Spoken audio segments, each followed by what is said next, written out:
Wong umpama ora sida ngaji ora gelo apa meneh trimo mik rusak. Santai. Ndak, karena saya itu insya Allah ndak akan pernah salah nama.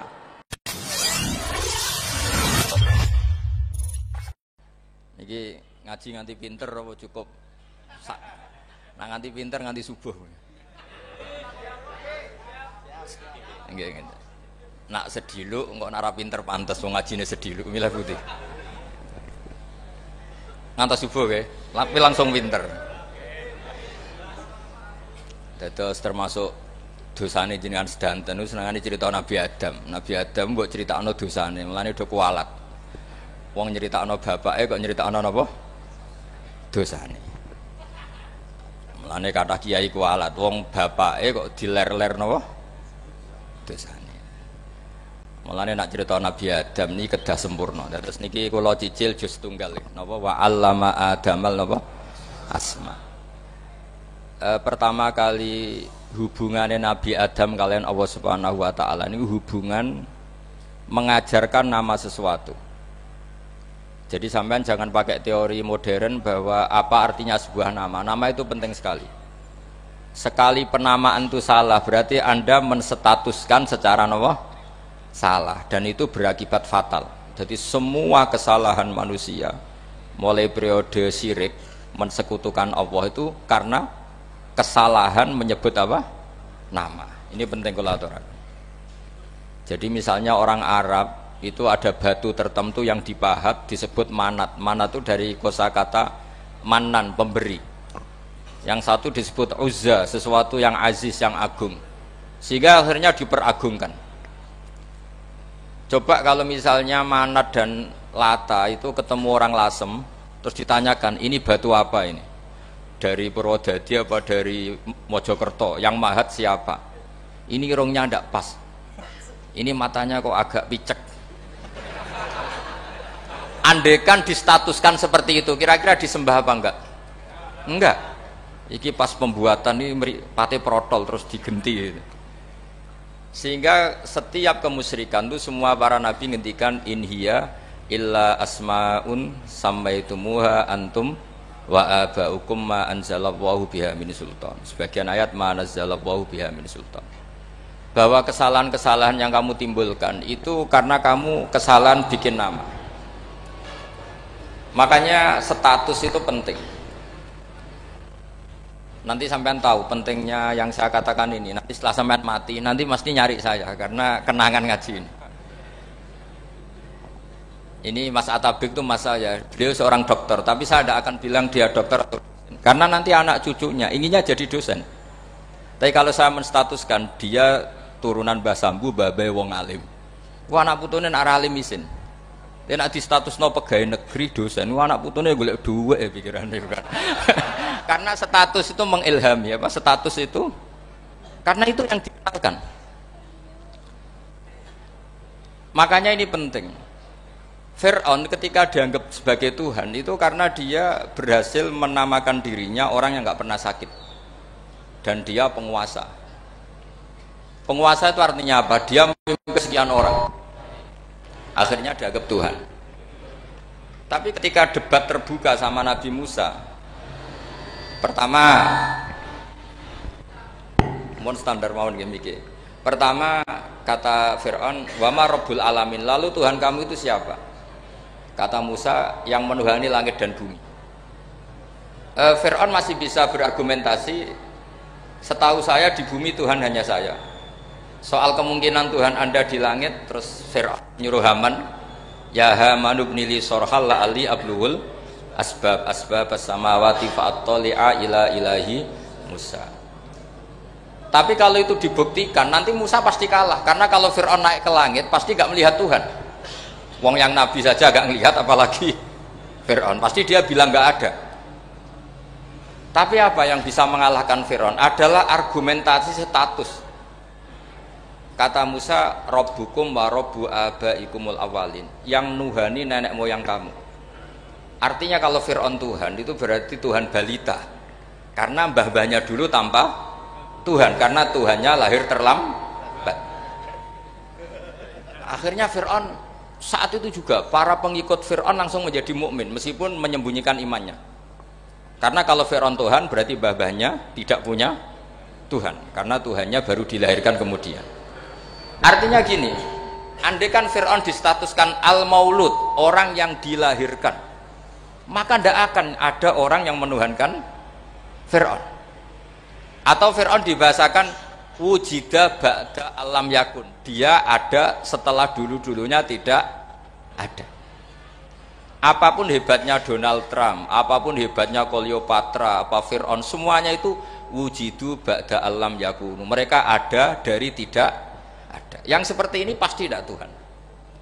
Makanya Allah mengenalkan manusia itu sederhana supaya tidak pernah jadi Tuhan.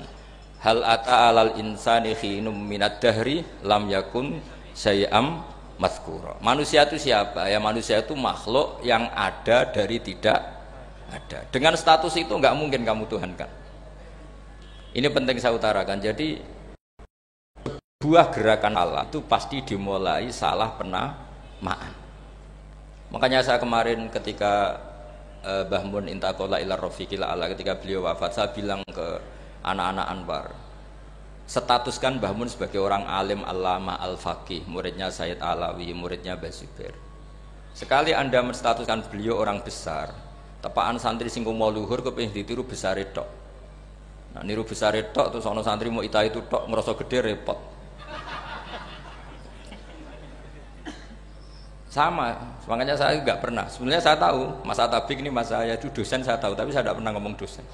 Ngono anak-anak era menjadi wong alim, menjadi dosen malah langsung berarti wong alim, malah celoko meneh. Jadi karena salah status itu nanti panjang, akibatnya itu panjang. Makanya saya itu sebetulnya ya risih dikatakan Gus Bak itu orang alim, sebenarnya risih. Tapi saya seneng saja. Sing seneng ben niru alime, sing hasud takjak kompetisi. Jadi tak nikmati ya. Jadi sing seneng ben niru alime, sing ra seneng itu hasud takjak kompetisi, takjak maca tafsir. Nak ra mriyang ya. Engko ana paling maca primbon mek terjemah. Ini penting, jadi itu yang disebut wa'allama adamal asma. Makanya Allah itu mengkritik semua kesalahan manusia dimulai dari salah penamaan. Makanya saya kemarin Pak Pilpres sering bilang, kalau presidennya ini maslahat, kalau enggak ini enggak maslahat. Mana ada kemaslahatan ditentukan hanya oleh seorang presiden. Itu tauhid kita di mana? Memang kita secara syariat harus milih sesuai ijtihad kita, tapi tidak usah dong menggantungkan kesejahteraan sama seorang makhluk, itu tidak boleh. Secara tauhid enggak boleh. Makanya ini penting sekali. Jadi enggak boleh orang salah nama. Kita tetap memilih presiden, milih kiai, milih siapa saja, tapi tidak boleh menstatuskan manusia sama dengan status Tuhan. Itu bahaya sekali dalam ilmu tauhid. Terus yang ketiga, kenapa nama itu penting? Begini, alam yang dipakai Quran, alam itu nama ya, alam mangkul, semua alam. Wah, nanti subuh tak jamin pinter nih. Tapi saya tetap mau setengah jam, karena saya tahu sampai subuh pun kira-kira ya tidak pinter, jadi ya setengah jam. Jadi nanti kalau kamu ditanya kenapa tidak pinter, mari Gus Bak mulangi mau setengah jam, punya alasan. Kalau sampai subuh kok gak pinter kan, goblok banget nanti subuh orang pinter. Ya nak orang-orang bilang gitu. Lah anak sing ngomong kan, oh mesti salah metode, gurune sing salah. Diulang orang pinter-pinter mesti salah sing mulang gitu. Malah repot lagi nanti. Saya beri satu teori bahwa nama itu penting. Rasulullah itu pernah guyon gini, ini guyon betul, ada di hadis Sahih, ada di juz 3 di kitab Bukhari. Allah itu kalau ingin bully, Allah itu suka bully, suka goda orang. Kalau ingin bully orang kafir itu menamakan kekasihnya namanya Muhammad. Makanya Nabi pernah guyon. Ala ta'jabuna kaifa yasrifu wa anni syatma Quraisyin wa la'nahu. Kenapa Anda enggak pernah berpikir bahwa Allah begitu mencintai saya sampai bikin nama untuk saya itu nama yang membingungkan semua orang kafir. Karena kalau Abu Jahal nyari Muhammad mana, itu kalau kamu tahu bahasa Arab berarti artinya kan orang terpuji mana. Padahal Abu Jahal itu menghindari kata orang terpuji. Jadi bingung dia. Muhammad kamu jancuk, coba kamu terjemah. Wahai orang terpuji kamu Itu kan kacau semua.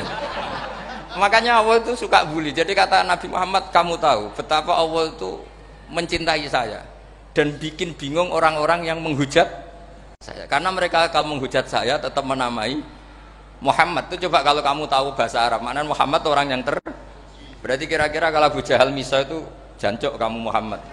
Berarti artinya apa? Wahai orang terpuji, kamu jancuk. Ini kalimat yang kacau kan?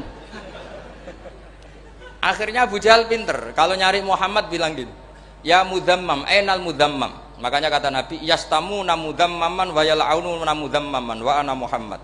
Akhirnya Abu Jahal kalau nyari Muhammad, ainal mudhammam, mana orang yang tercela? Akhirnya orang-orang tanya, mudhammam itu siapa? Muhammad itu loh.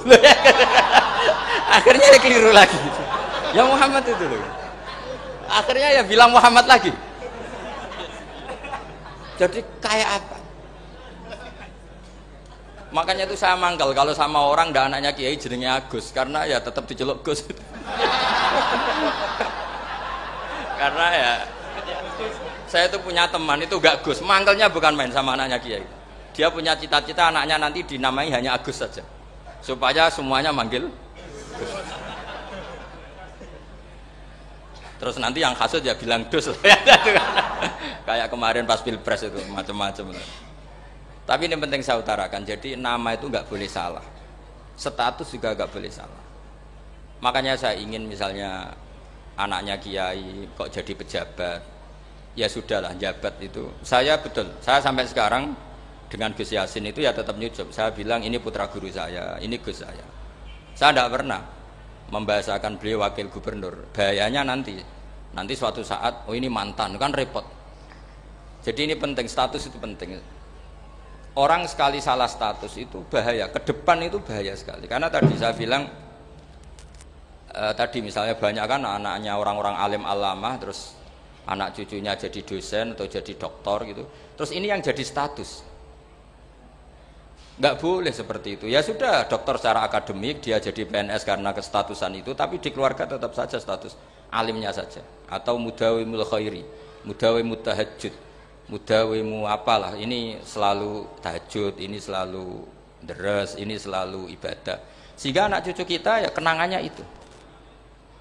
Anak-anak saya meskipun kecil itu jamaah terus, karena ya saya selalu jamaah. Dan saya melihat kalau anak saya tanya, Pak, kenapa Bapak sholat terus? Ya saya bilang, sepantesnya jadi manusia sujud cuma serama melok dudunya melok nganggo pangeran dibayari ya ora gelem. Kata saya gitu, wong nganggo mewong ya bayar, lagi nganggo bumine pangeran ra bayar wis anggap ae sujud itu bayar, kata saya gitu. Sehingga merasa sujud itu satu identitas. Ini penting saya utarakan karena tadi saya betul-betul mengenang istilah Allah wa 'allama adamal asma.